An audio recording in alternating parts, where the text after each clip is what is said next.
Hello everyone. I hope you're okay. Safe, first thing first. Today I thought to approach another aspect of teaching during all this pandemic. Not only teaching, but also assessing. And that is reading. What is reading, in fact? Reading means to decode a message and then to understand it. Why do we read? Especially for that, to understand. It's easy to read. I can learn letters, how to pronounce them in any language, put them in a word. But the question is, do I understand what I'm reading? That's the part of comprehension. And it's usually an issue in schools. We read, but do we know if we read the correct way? This is a question we address towards children, our students. How do we assess? It's easy to say, John, your reading is very good. Very good in which, what did I mean? Compared to what? Which criteria do I use to say your reading is quite good, or excellent, or you are exceeding what? Here it comes about levels of reading, differentiating reading. Therefore, in schools, in a class, let's say the average of 20 students per class, not all the students will read the same level. It's impossible. I'm telling you, it's impossible. You need to differentiate them somehow. First thing first, you need to know their levels. So you test them at the beginning of the academic year. We use the DRA, developmental reading assessment. So we establish the levels. Along the year, of course, they will progress. We'll measure that progress again at the end of the academic year. We'll see how much they progressed from level, let's say, 28 to 38. Wow, that's quite a lot.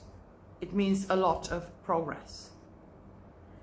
Therefore, I will give some examples of books that can be used in schools and later on online, because this is my target.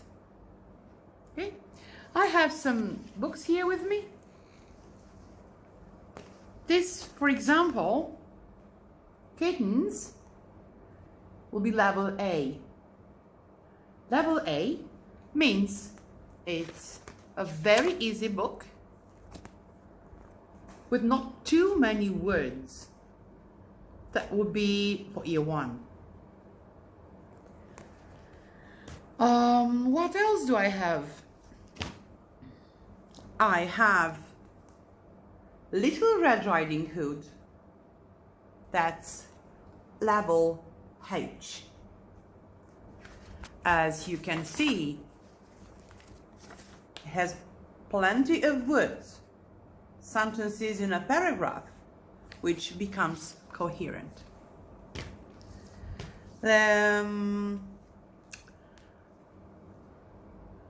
Save the Rainforest. That's level M. I also have level O. Desert Life, as I said, level O. Now, we deal both with fiction and non-fiction. when we are in class, it's quite easy. Why? Easy. I say easy, why? Because you sit with a child, with a group of kids for guided reading, or you make a one-to-one reading session with a child. So you can show, you can correct, you can guide, give him helping questions. But you see, online, it becomes a challenge. Therefore, we need some very accurate and subjective ways to evaluate someone's reading. And after that, of comprehending, understanding what they have read. When we read online, the student, let's say the child first, I'll take the KG1 level, I'll start with that, until a student of year, I don't know, 12, but let's resume now only to 6, they need to see the text. Reason why? Imagine that I will have this book, Kittens, reading to an year 1 student. Can you see one kitten? Can you see 2 kittens? Can you see 3 kittens? Can you see 4 kittens? And so on and so forth. But since I asked, can you see? The visual factor is very important. More than that, at this stage, the book has pictures. The story, the content will become vivid. Many students cannot read, but they can deduce, right? They can guess. And if I offer the model reading, if I'm the one reading, he can follow me. Can you see one kitten? The child will try to spot the one kitten I'm referring to.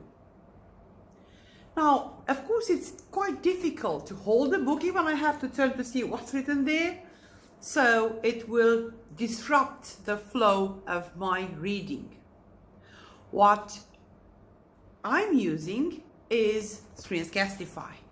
It's a very good program that allows me to scan the book, but there are some online resources that can be shared on the screen.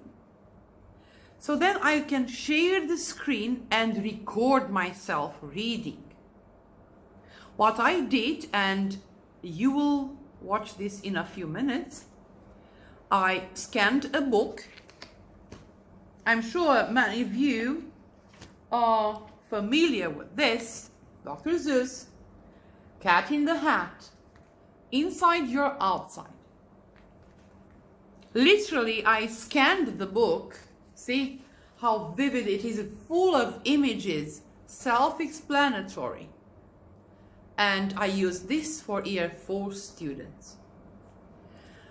So I scanned the book, I saved it in my laptop, and then I recorded myself on Screencastify.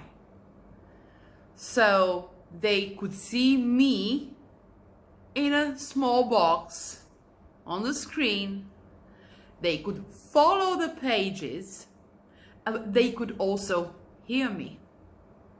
It is very important not to hide the book, because then the student will become suspicious and also curious. Another reason why we shouldn't do that is this. You read to the student, you record yourself reading, you don't show the book. The student can go back to your reading, but he will benefit only to the listening part. Right? What if the student wants to see needs to see what's written. And more than that, what if the parent wants to use that material to read to his child? Bedtime stories. Maybe we'll download it or use a tablet. The more the child is hearing, the more familiar he will become with the language. Even if the child cannot read in year 1 very well, he's at the starting point of it. The starting point is extremely, extremely important for the future development of his level of reading. Later he will understand, he will also produce, speaking about writing. But at this stage, it's important. And I mentioned that in my previous videos. The visual contact of the teacher. The student will see the teacher, which is a familiar face. Remember, the teacher is that person the student trusts. With this rupture, the student feels a bit unsafe, neglected by the educator. This is what he perceives in his mind. The fact that he sees, the fact that the student can hear the teacher reduces the impact a lot. And then, at the same time, this is very important, he can also follow, because we offer the model reading, follow what the teacher is reading and can also see, and later on, as I said, can go back to that text. Watch my sample and then we'll discuss on that about how we can assess the comprehension part, because it's only we advise to read the book as many times as possible. Now we don't know, really we don't know how many times the student will read the book at home, but there is a part they need to answer. The more they read the book, the more they listen to the recording, the better and deeper they will understand the content of it, and for sure they will be able to answer the questions accurately. Good morning, Year 4 students, and welcome to our reading club. As you can see on my screen, we have a book today, Inside Your Outside, written by Tish Rabe. What we are going to do is this. You are going to see the pages on the screen. I'm going to read. And after that, you will follow the instructions written in the description. Ready? So, Inside Your Outside, written by Tish Rabe. Let me share with you. I'm the cat in the hat, here to share some good news.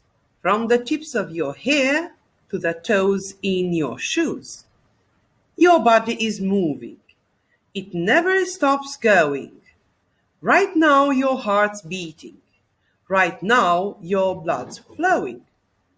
You may be just sitting and reading a book, but your body is busy. Come on, take a look. Imagine if each time you walk down a street, you could look right inside of the people you meet. You'd see hearts pumping blood. You'd see brains busy thinking, lungs breathing, bones moving, and eyes always blinking. There is one easy way you can see what I mean.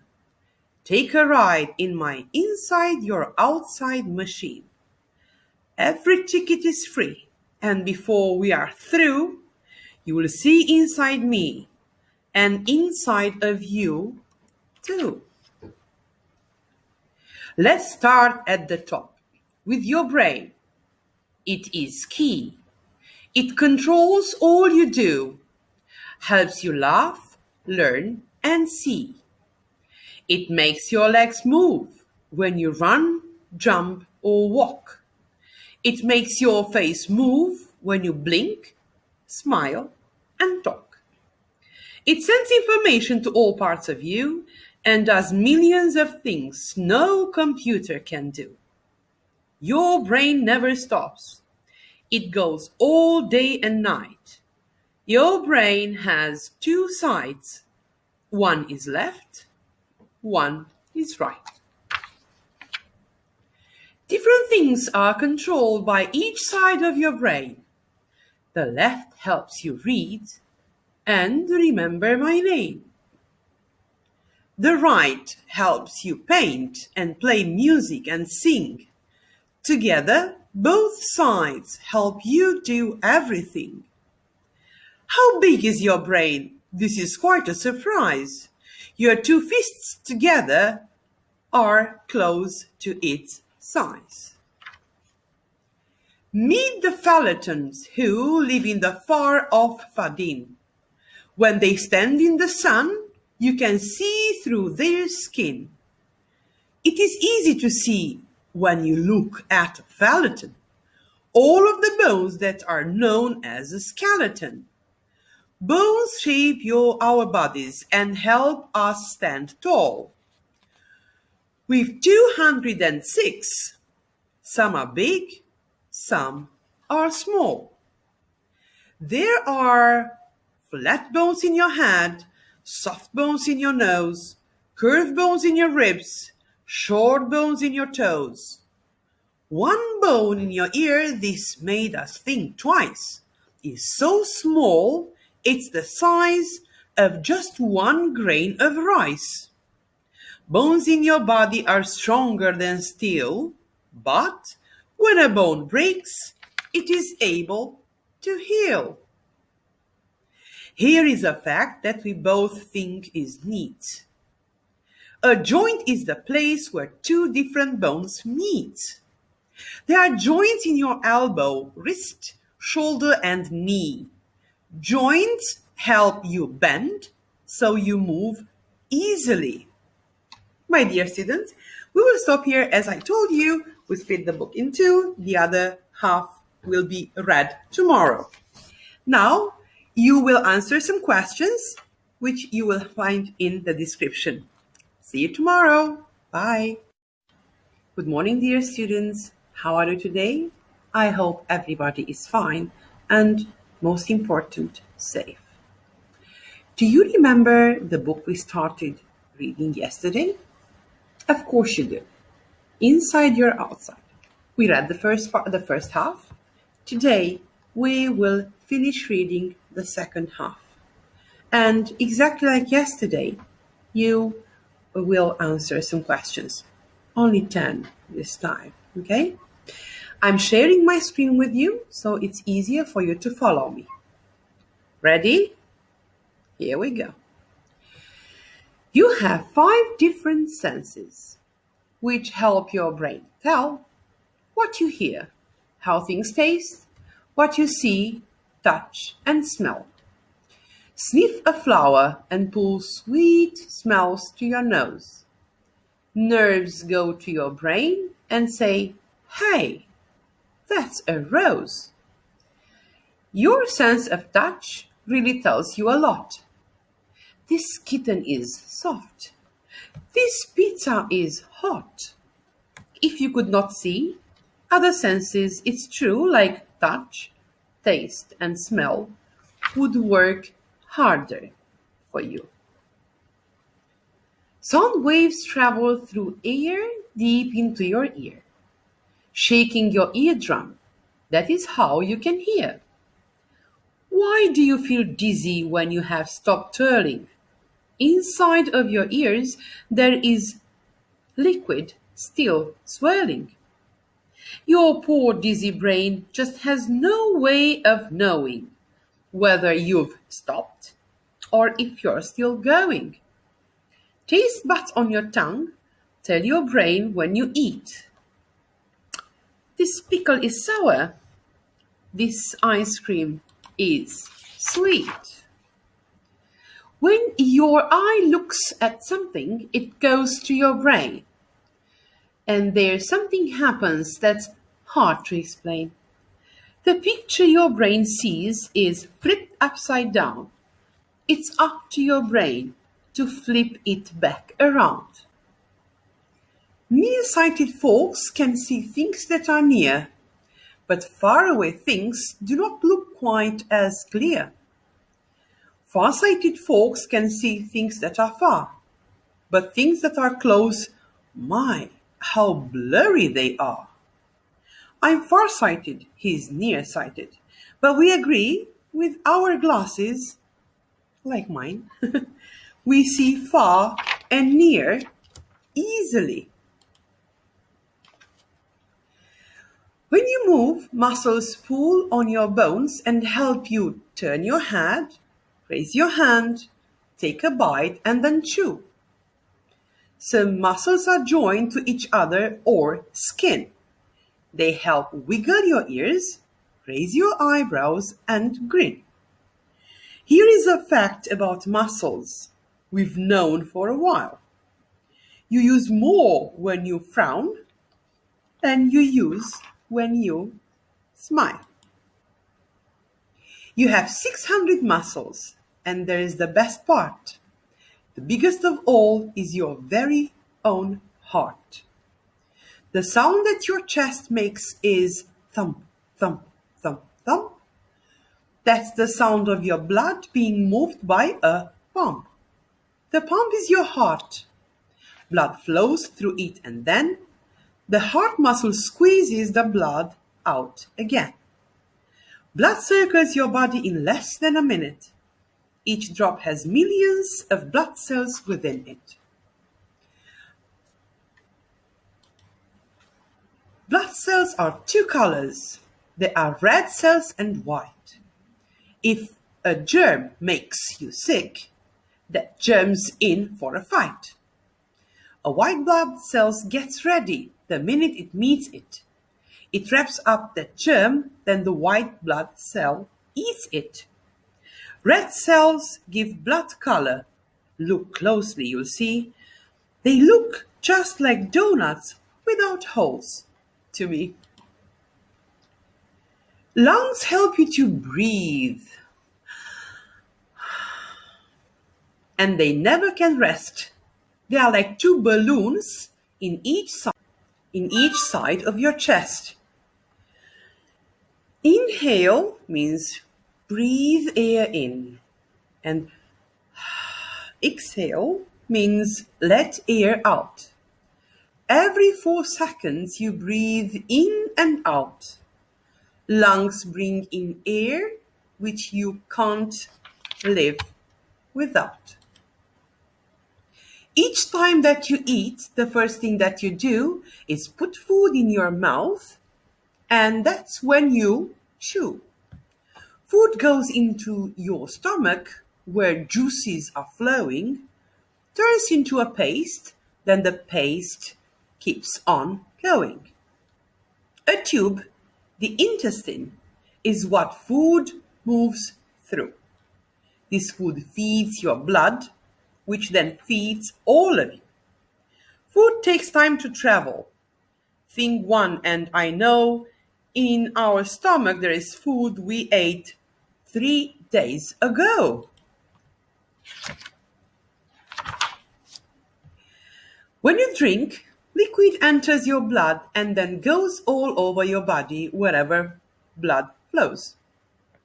Blood is cleaned by your kidneys. They work with great speed to clean out waste and water that you do not need. Wastewater is stored in your bladder, and then it soon flows back out of your body again. You need food and water. You use quite a bit of it. If some is left over, your body gets rid of it. We have come to the end of our ride. It is true. But there still is a lot you can learn about you. Way down deep inside of your body and mind, there is a lot going on every day, all the time. As you grow, you will know that your bones will get longer, your lungs will get bigger, your muscles grow stronger. Your brain and your heart will guide all that you do. Someone special is inside your outside.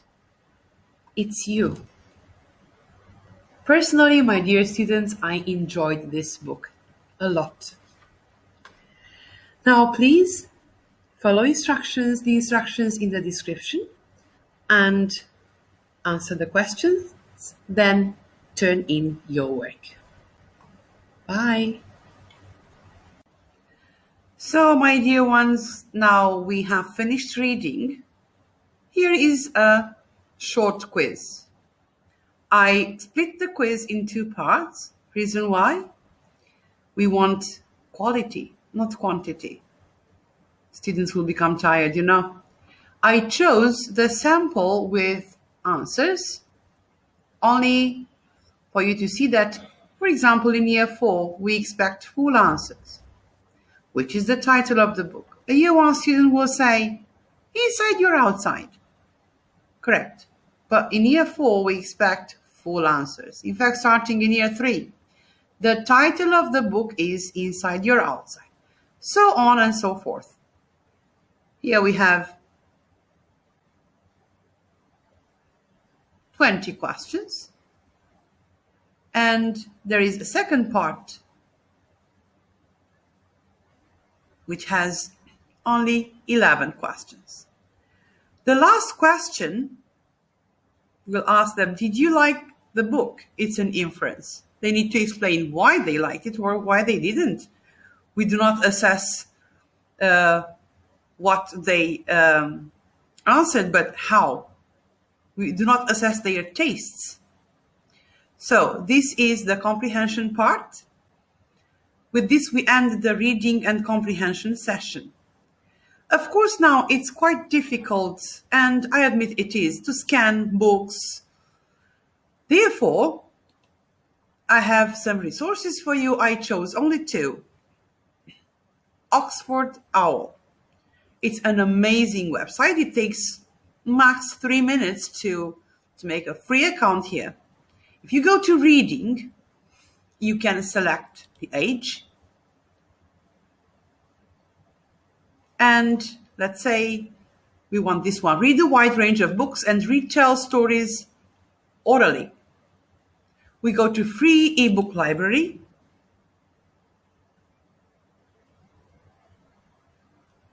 And we select the age again. Let's say age 7, 9. And we'll just pick up a book. A read ebook. Now, they are doing your job because here it's hidden by the Screencastify, but the audio part is here also. So you have the book in chapters. As I said, here is the audio part, which is hidden now. I do apologize. And then once the reading model offered, the child can read. Okay? This is one. And another resource is Raz Kids. Raz is a short form of reading from A to Z. It's amazing.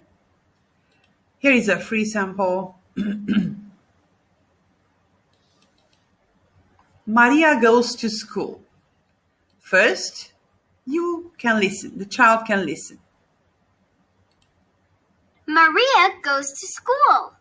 Written by Susan Hartley. Illustrated by Angela Kamstra. I get my backpack. I get my pencils. See, the visual is there. Okay, then it's the same version, but without listening, the child will only read, and you have a short, very short quiz. What is the first thing Maria gets? Her backpack, her pencil. Okay, so there are plenty of resources. It's in our hands. Look for them. Make your lessons as vivid, as interesting as possible. Kids miss us. See you.